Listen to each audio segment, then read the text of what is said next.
तुम्हारा भाई ये कह रहा है कि मैं नहीं जाऊंगा।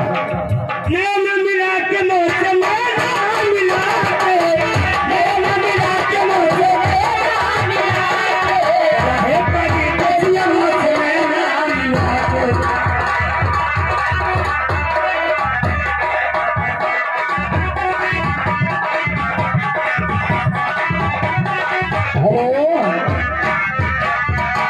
रिंकी रानी, ये हमारे जो मल्टीहिला के भाई साहब ने पैसा दिया है, इनका गाना भाई सुना दे। दिलवा ले गई पेड़ की फराक वाली, इस गीत के लिए बहुत बड़े परेशान हैं। ये टेंट वाले हैं, टेंट वाले हैं।